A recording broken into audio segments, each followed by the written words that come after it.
So yesterday we talked about the best defender in the current Battlegrounds meta, and that was Red Skull, but today let's do the opposite and talk about the best attacker. And this is easily Juggernaut. This man is just broken beyond belief. And yeah, with this current node set, he is just insane for it. So this right here is an Ascended Hulkling, and yeah, it is already over. That was what, 23 seconds or something? Yeah, usual stuff with Juggernaut. And here's the thing, I'm not a good Juggernaut player. I know you can say that he doesn't require that much skill, but there are some pretty complex Juggernaut matchups, and yeah, I'm just not the best with him yet, but even my mediocre play is still enough to win so many matchups because this guy is just insane for so many different fights. Right there, full XP2 into the indestructible, right? That was bad on my end. But then we go back in, we're back to another one ASAP, a 51,000 crit, and yeah, a 33-second fight. That is just unreal, right? That is insane. Now we have this Absman fight, and these matchups are pretty unideal. Mystic characters that can punish his Fury buff and his Unstoppable buffs. Not the best idea to do these fights, right? But he still does it because the versatility with this champion is kind of just off the charts. That's why I think he is the best Battlegrounds attacker, not only in this meta, but just in the game, because yeah, he just takes everything, and that's pretty cool. Is it a bit too broken? Yes, I've said it before, but we just gotta live with it now. And Kabam always tries to stop this character with certain node sets, but yeah, this node set, it's not doing that. But yeah, this was a 37-second fight, and now we have this Ascended Nick Fury. Now Nick Fury, I just cannot fight against in this meta. I always mess up big time, but one of my only counters is Juggernaut because his Nullify plus the Neutralize is just so powerful, and it just makes the fight very straightforward. Now in other metas, Juggernaut is still crazy good for Nick Fury. He is one of his best counters in general. But yeah, here I go in, I drop the SP2, it does some pretty nice damage, no crits, but it's fine.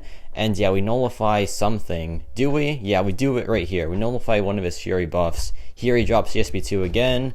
And yeah, a pretty controlled matchup, but not as fast as it can be. Usually the Juggernaut versus Nick Fury matchup can be as fast as 40 seconds, but this one's more of a showcase of his control with this matchup, because yeah, the Nullify is just insane. The Neutralize as well is just really powerful too. That was a nice SP2, and yeah, he drops the SP2, no big deal. Go back in, nullify the indestructible, and this matchup is now over. So not too shabby at all. That was what, sub 1 minute? I'll still take that for a Nick Fury fight easily. But here's another Hulkling, and yeah, this matchup, it goes by pretty quickly. And yeah, I think he is my favorite Hulkling counter right now. I heard that in other metas, so he's not as good for Hulkling, but yeah, here I dropped the SP2, a nice 34,000 crit. That was no Fury, by the way. That was just regular damage.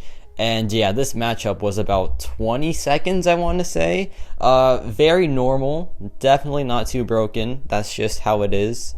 But here we have this Maestro fight, and yeah, some of these fights are in the victory track, and nothing really changes because the Neutralize is still super strong, and the Nullify as well is also very good.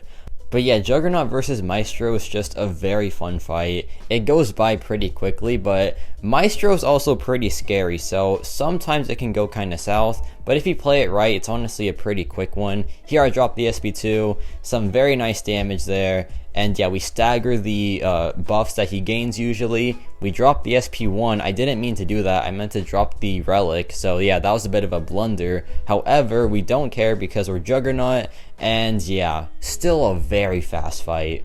That was still, what, 30 something seconds with a mistake? That's wild. That is just so wild. And here we have this rank 3 Odin. Now this one I just put in here because I thought it was pretty interesting to see a rank 3 Odin. I thought he'd be placed on attack, but no, he was placed on defense. And yeah, he's not a defender, and this kind of shows it because look how fast this fight is. Yeah, it's pretty fast. It's a rank 3 Odin, by the way. It's, yeah, pretty beefy character. However, there I get hit, so I mean, that did get me a bit, I guess, but yeah, we're kind of chilling. We dropped the SP2, and that was like a 20-something second fight for a rank 3 Odin, which, by the way, very, very cool rank up. Odin is a beast on attack.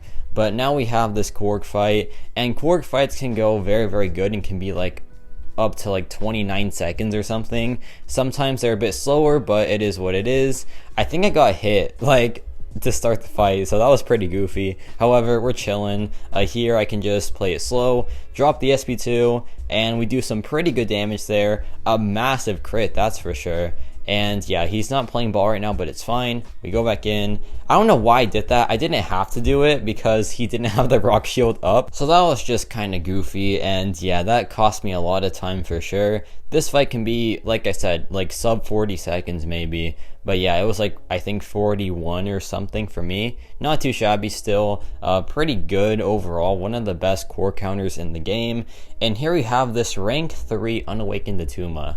Some very interesting rank 3 matchups here. And Atuma at rank 3 Unawakened is still very annoying, to be fair. Because if that Thorns damage does trigger, it's gonna do a lot of damage to you. But also, Juggernaut has a 25% damage res to literally everything. I'm not exaggerating, just literally everything. So yeah, the Thorns damage gets reduced a bit as well. There I get hit, and you know what? That's whatever. He, like I said, has a damage res, and we go back in, drop the SP2, and yeah, that was like a 36-second fight, I want to say. Or I don't know because the game glitched out. But yeah, it is what it is. Sometimes the game just doesn't want you to win a matchup, and you know what? It's fine. But this matchup is in the Gladiator circuit, and this matchup is just vicious. Like, it goes by so fast, and the crits are just insane. Like, check this out. We're gonna go in, 50,000 crit right there. And yeah, this matchup is as good as done. I took a hit there, but it's fine because she was unblockable.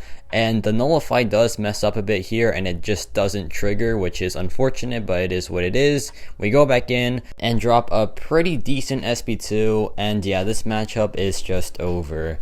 Very, very clean stuff there. And here is this 30-second future MN as well, just like some bonus fights here. And here is a 17-second Archangel matchup, just so goofy really. And then here is this beauty of a fight, a 34-second Onslaught takedown.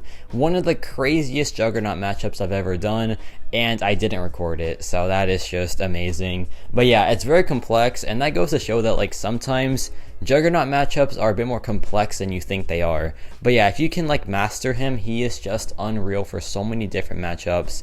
And yeah, maybe like I can stream some Battlegrounds gameplay soon and like try to, you know, get some Juggernaut matchups there. I don't know.